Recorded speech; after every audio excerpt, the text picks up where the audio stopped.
One day I went to steal chocolate in my father's office. Well, I opened the cupboard, and there what did I see? A wonderful picture of an interesting man. It was Meher Baba. So I went to ask my mother, who is this man? She said it's Meher Baba. I uttered the wish to see Meher Baba, to see this man.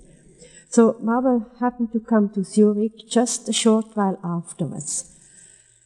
After that time, I felt, well, this is a man who will see and know everything about me. And I was scared.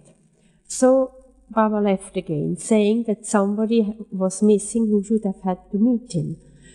Then, 2 or 3 months later, Mrs. Mertens told us that Baba was come to Cannes, and he would like to have somebody to come to help in the household, which I did.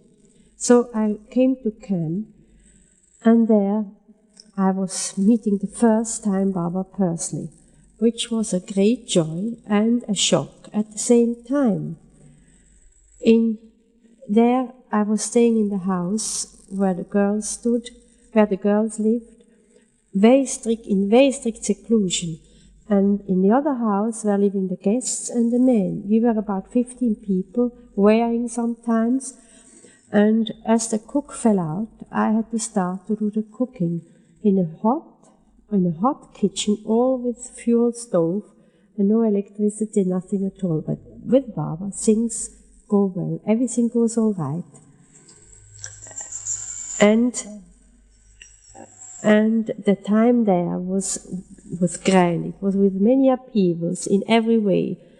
It was something absolutely new. I asked then Baba, could I come to India one day?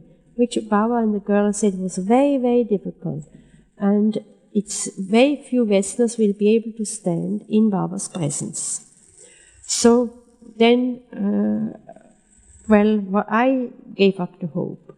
There were many upheavals there, tears, joys, which I can't all exactly explain.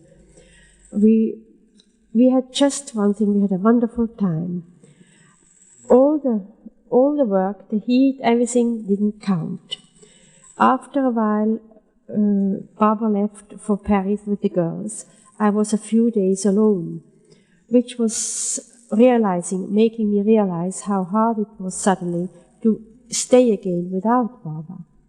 Well, after some time, after many things happened there, Baba left. And I felt like a fish out of water, or like a flower without sun or rain. I left home feeling sad and lonely, taking with me the lovely dog which Baba had given me, a Samoyed, a great wide big dog which Baba had given me, a Samoyed, a great wide big dog, and Elizabeth's dog, Kippy, to keep for her until she returned from America. Then a letter came to Mrs. Mertens. We could come to India if we were fully prepared to renounce everything, really everything, to give up everything, to live just at the Master's order, which we hoped to do. We even brought our own beds on the boat. As Norina told us, we wouldn't get even a bed.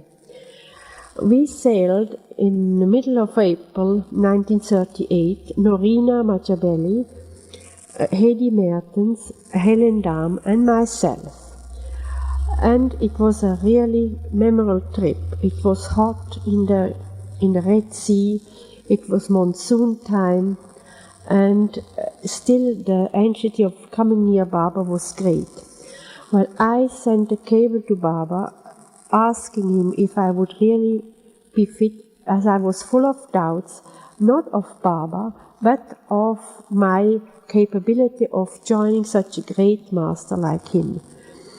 Well, I think this cable seemed to be somehow misunderstood in India. When I arrived, Norina came on the boat saying that if I had doubts, I should return with the next boat. Well, I couldn't explain to her that I didn't have doubts of Baba, but my doubts were of myself, of being capable of living up to a master's wishes. Then I told Noreen, Baba had told Norina to tell me to immediately take next boat and return. Well, I then said no. I had come to India because I wanted to meet Baba, and if after I have met him he would send me back, I would be willing to go, but not before. Which Baba agreed. Of course, all the goings on in Bombay, the 4 days we were there, was all drowned for me. They were sightseeing, reporters came to see us, but for me, I was only longing to see Baba, and all the rest didn't interest me at all. We came to Ahmednagar and stayed in the camp until the house on the Meherabad Hill would be ready for us to stay. There we had one room together. Nadine Tolstoy, Hedy Mertens, Helen Darm and myself. Helen Darm was used to always stay alone, so for her it was hard. Hedy was ill, myself, I got jaundice and malaria, and I had a very, very great care of Baba himself. He used to every day ask how my health was, how I was keeping, and I could not have been better in any other place. Even they brought the chief medical doctor of the Nagar hospital to see what was wrong with me. After a while, when we were better, we went to Meherabad on the hill and started ashram life. First, I had the animals in charge, and later I was working with Nadine in the hospital. After that, many things happened. We left on a tour to India, first to Arangaon, Secunderabad. After a while, when we were better, we went to Meherabad on the hill and started ashram life. First, I had the animals in charge, and later I was working with Nadine in the hospital. After that, many things happened. We left on a tour to India, first to Arangaon, Secunderabad, and toured in the bus all around India. Well, during this time, we had certain orders, and I don't remember each now in succession how they were. If we were not to touch money, we were not to touch men, we were not to go outside the compound, except if it was with the permission of Baba. We were not to eat anything in between meals.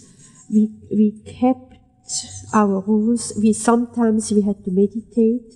Sometimes we had to get up early. We had to go to bed late.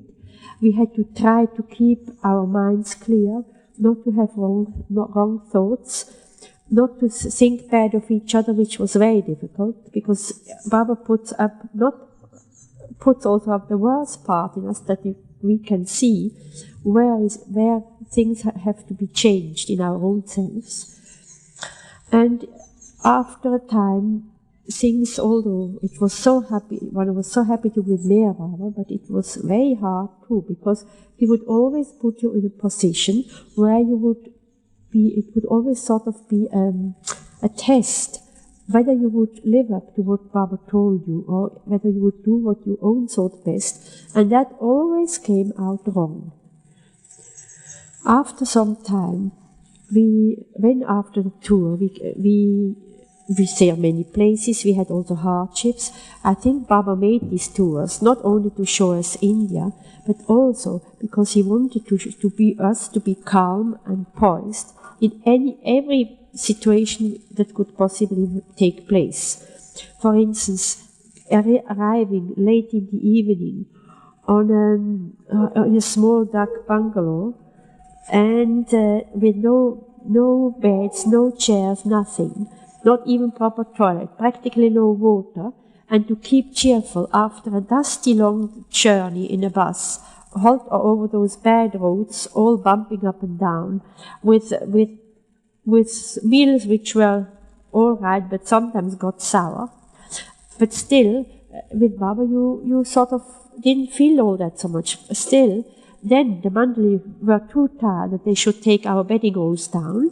Well, we slept on the floor, on the hard floor. We tried our best on which side we could lie without having to feel the hard floor too much and not to notice too much the cockroaches running around over you at night and or the frogs coming through the room or something, because you had to keep a little bit the windows open to get air.